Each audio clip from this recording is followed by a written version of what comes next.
విశ్వాసముతో ప్రార్థన చేసి దేవుని యొక్క మహాకృపను పొందుకొనవచ్చు.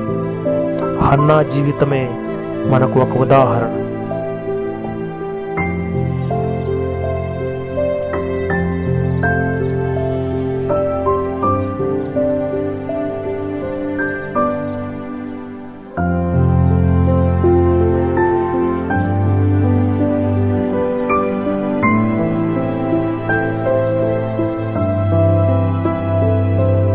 సైన్యములకు అధిపతివగు యెహోవా, నీ సేవకురాలనైన నాకు కలిగి ఉన్న శ్రమను చూచి నీ సేవకురాలనైన నన్ను మరొక జ్ఞాపకం చేసుకుని నీ సేవకురాలనైన నాకు మగ పిల్లను దయచేసిన ఎడల వాని తల మీదికి క్షౌరపు కత్తి ఎన్నట్టుకు రానియక వాడు బ్రతుకు దినములన్నిటిలో నేను వాడిని యెహోవావగు నీకు అప్పగింతును.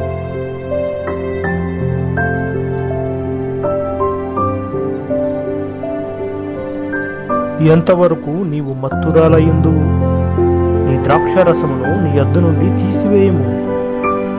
అది కాదు నా ఏలినవాడా, నేను మనోదుఃఖము గలదాననై ఉన్నాను. నేను ద్రాక్షరసమునైనను మద్యమునైనను పానము చేయలేదు, కానీ నా ఆత్మని యెహోవా సన్నిధిని కుమ్మరించుకొనుచున్నాను. ఇశ్రాయేలుల దేవుడు నీవు చేసిన మనవిని ఆయన దయచేయునుగాక. నేను క్షేమముగా వెళ్ళు. నీ సేవకురాలైన నేను నీ దృష్టికి కృపణొందునుగాక.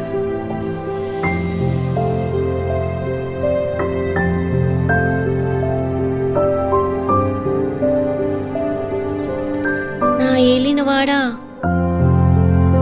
నా ఏలినవాని ప్రాణము తోడు. నీ యొద్ద నిలిచి యెహోవాను ప్రార్థన చేసిన స్త్రీని నేనే. ఈ బిడ్డను దయచేయమని యెహోవాతో నేను చేసిన మనవిని ఆయన నాకు అనుగ్రహించాను. కాబట్టి నేను ఆ బిడ్డను యెహోవాకు ప్రతిష్ఠించుచున్నాను. తాను బ్రతుకు దినములన్నిటను వాడు యెహోవాకు ప్రతిష్ఠితుడు.